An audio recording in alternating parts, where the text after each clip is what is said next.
বিসমিল্লাহির রহমানির রহিম। আজকে আমি আলোচনা করতে চলেছি সাদকায়ে জারিয়া সম্পর্কে। সাদকায়ে জারিয়া কি? সাদকায়ে জারিয়া করলে আমরা কি উপকার পাব, কি উপকৃত হব?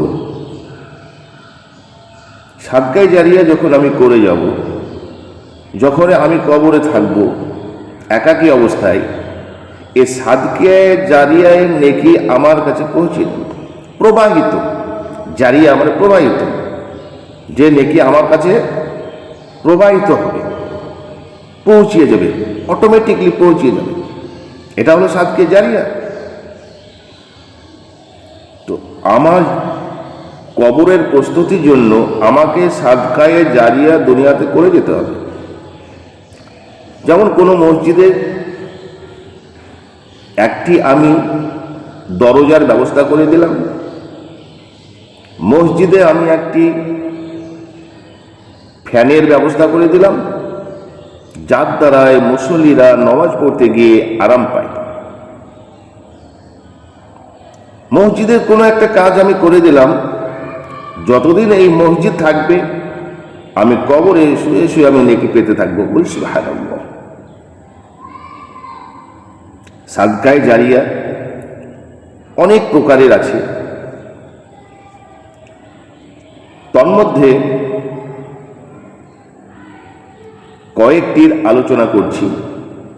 যেমন হযরত ইবনে আব্বাস রাদিয়াল্লাহু তাআলা আনহু হতে বর্ণিত আছে, হযরত রাসূলুল্লাহ সাল্লাল্লাহু আলাইহি ওয়াসাল্লাম তিনি বলেছেন, মৃত ব্যক্তিগণ সাগরে নিমজ্জিত ব্যক্তির ন্যায়।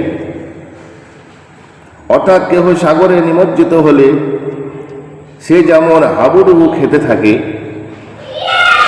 তার উদ্ধারের কোনো উপায় সে খুঁজে না পেয়ে অন্যের সাহায্যের আশা করতে থাকে। কি করে? কোনো কুল কিনারা না পেয়ে অন্যের হেল্প, অন্যের সাহায্য কি করে? সে পেতে থাকে, চাই, অন্যের সাহায্য চাই।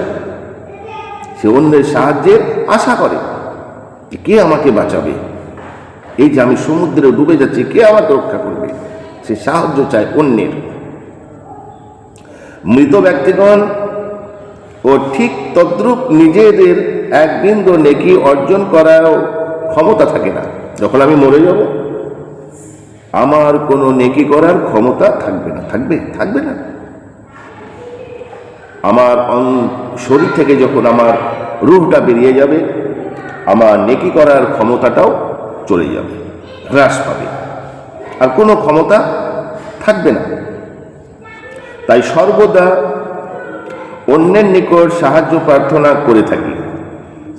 তাদের রূহ, তাদের দুনিয়ার পরিত্যক্ত পিতা মাতা, ভ্রাতা, ভগ্নী, স্ত্রী, পুত্র, কন্যা, আত্মীয় স্বজন ও পাড়া প্রতিবেশীদের নিকট নেকি প্রার্থনা করতে থাকে। যখন কারো দোয়া তাদের নিকট পৌঁছে, তারা উহাকে দুনিয়া এবং উহার অভ্যন্তরস্থ যাবতীয় বস্তু হতেও অধিক মূল্যবান বলে মনে করে। কেন? আমার কোনো উপায় নেই, আমি কবরে একা অবস্থা আছি, কেউ আমার জন্য দোয়া করে না, কেউ আমার জন্য বলে না। যদি আমি সাদকায়ে জারিয়া করে রেখে যেতে পারি, কবরে আমি শুয়ে শুয়ে নেকি পেতে থাকবো।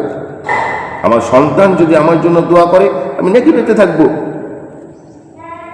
মৃত্যুর পরে মানুষের নেকি ও গুনাহ উভয় প্রকার আমলের দ্বারাই রুদ্ধ হয়ে যায়, বন্ধ হয়ে যায়। নেকি করার ক্ষমতা থাকে না, তার গুনাহ করার কোনো ক্ষমতা থাকে না, দুটোই বন্ধ হয়ে যায়। কবরে পড়ে থাকে, কোনো ক্ষমতা থাকে না।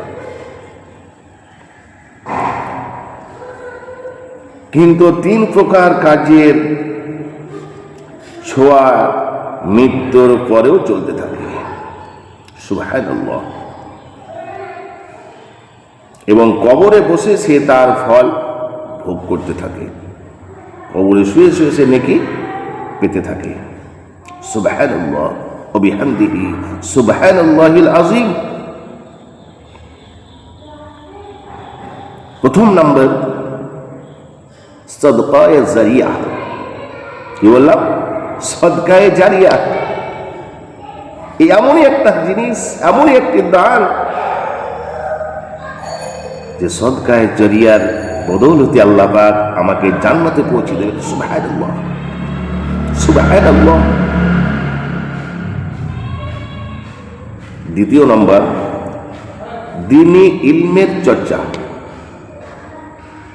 দ্বীনের শিক্ষা, দ্বীনের চর্চা করা, দ্বীনের অনুশীলন করা,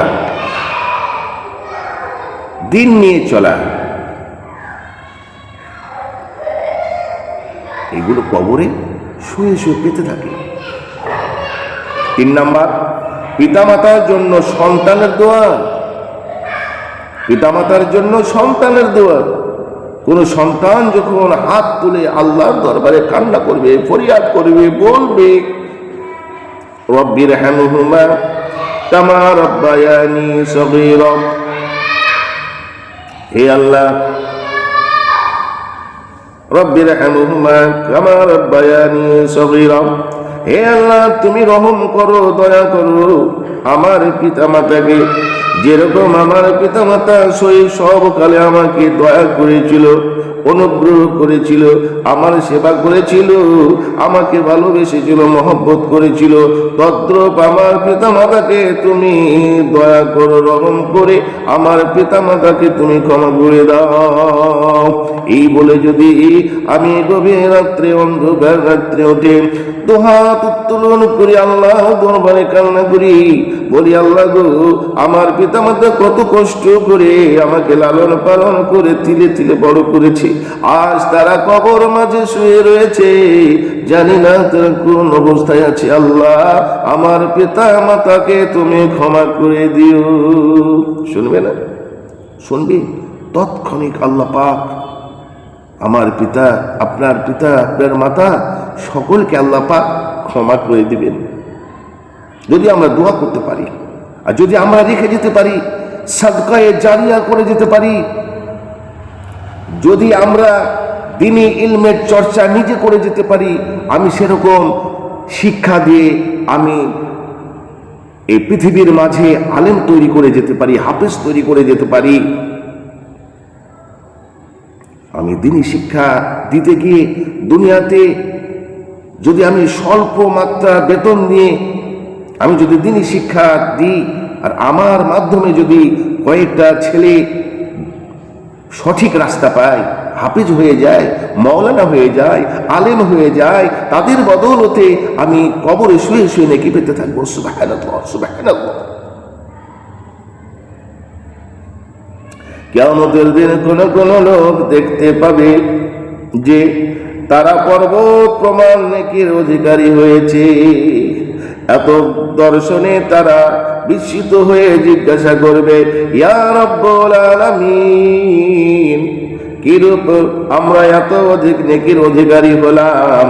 আমরা তো দুনিয়াতে এত নেকি করি নাই, কেমন করি আমরা এত নেকির অধিকারী হলাম? আমরা তো এত নেকির কাজ করেছিলাম বলে মনে হয় না। আল্লাহ তাআলা বলেন, তুমি দুনিয়ায় নেক সন্তান রেখে এসেছিলে, তুমি দুনিয়াতে নেক সন্তান রেখে এসেছিলে, তুমি তাকে দ্বীনি শিক্ষা দিয়েছিলে, তুমি তাকে হাফেজ করেছিলে, তুমি তাকে আলেম করেছিলে, আজ তুমি কবরে শুয়ে রয়েছো, তারা ইবাদত করে, বন্দেগী করে, আল্লাহকে ডাকে, আমাকে ডাকে, রে বান্দা, তাদের বদৌলতে আমি তোদের সমস্ত গুনাহ মাফ করে দিয়েছি। সুবহানাল্লাহ। তুমি দুনিয়াতে নেক সন্তান রেখে এসেছো, এর বদৌলতে আমি তোমাকে ক্ষমা করে দিয়েছি। হযরত আবু হুরায়রা রাদিয়াল্লাহু তাআলা আনহু হইতে বর্ণিত আছে, হযরত রাসূলুল্লাহ সাল্লাল্লাহু আলাইহি ওয়াসাল্লাম বলেছেন, কিয়ামতের দিন আল্লাহ তাআলা বেহেশতের নেক বান্দাদের মর্যাদা বৃদ্ধি করে দিবেন। বান্দা তাতে বিস্মিত হয়ে জিজ্ঞাসা করবে, হে আল্লাহ, আমার মর্যাদা এত বেশি হলো কি রূপে? আমি তো খুব বেশি নেক কার্য করিনি। তখন আল্লাহ তাআলা তাকে বলবেন, তোমার নিজের নেকির পরিমাণ খুব বেশি ছিল না, বটে, কিন্তু তোমার নেক আওলাদগণ সর্বদা তোমার জন্য দোয়া ও সওয়াব রেসানি করত। তোমার জন্য আমার কাছে কান্ত দোয়া করত, বলতো আল্লাহ ক্ষমা করে দাও, কোরআন তেলাওয়াত করতো, জিকির করতো, কালেমা পড়তো, এগুলো করে তোমার জন্য তারা বকশিয়ে দিত। তারই ফলে তোমার মর্যাদা বৃদ্ধি করে দেওয়া হয়েছে। বলে সুবহানাল্লাহ। হযরত আবু উমামা হতে বর্ণিত আছে, হযরত রাসূলুল্লাহ সাল্লাল্লাহু আলাইহি ওয়াসাল্লাম বলেছেন, নিশ্চয় মুমিন বান্দার মৃত্যুর পর তার কত যে সব সৎ কার্যের সব তার কবরে পৌঁছে। তিনি ইসলামের চর্চা তার মধ্যে অন্যতম। যদি কেউ কাহাকেও দিনী ইলম শিক্ষা প্রদান করে এবং তার নিকট হতে অন্যের শিক্ষা লাভ করে, এভাবে যতদিন তাদের দ্বারা উক্ত দিনী ইলম চালু থাকবে, ততদিন পর্যন্ত প্রথমোক্ত ব্যক্তির কবরে উহার সহ পৌঁছাতে থাকবে। বলে সুবহানাল্লাহ। আমি একজনকে শিক্ষা দিলাম, এ আরেকজনকে শিক্ষা দিল, ও আরেকজনকে শিক্ষা দিল, এই করে করে করে করে একবারে লাস্ট পর্যায়ে কিয়ামত পর্যন্ত এরকম শিক্ষা চলতেই থাকলো। আর আমি কবরে শুয়ে শুয়ে নাকি পেতেই থাকলাম। বলে সুবহানাল্লাহ ওয়া বিহামদিহি। ভাই সকল, তাই আমরা বেশি বেশি করে দান খয়রাত করব, সাদকা বেশি বেশি করে করব। যেমন আমরা যখন একটা রাস্তার ধারে একটা গাছ লাগিয়ে দিলাম, এই গাছে পাখিরা এসে বসবাস করে, আরাম করে, পথিকরা এসে এই গাছের তলায় বসে আরাম করে। তাদের আরামে, তাদের হেল্প করার জন্য, তাদের আরামের জন্য আল্লাহ পাক যে এই গাছটা লাগাবে তার গুনাহগুলো ক্ষমা করে দিবে। বলি সুবহানাল্লাহ। আল্লাহ পাক আমাদেরকে বেশি বেশি করে সাদকায়ে জারিয়া করা তৌফিক দান করুন। আল্লাহুম্মা আমিন, আল্লাহুম্মা আমিন। আল্লাহ পাক আমাদের সকলকে সে তৌফিক দান করুন। আল্লাহুম্মা আমিন। এই বলে আমি সংক্ষিপ্ত বক্তব্য শেষ করলাম। যাই হোক ভাই, আমাকে ভাই মনে করে, পাড়া প্রতিবেশী মনে করে আমাকে ক্ষমা করে দিবেন। আসসালামু আলাইকুম ওয়া রাহমাতুল্লাহি ওয়া বারাকাতুহু।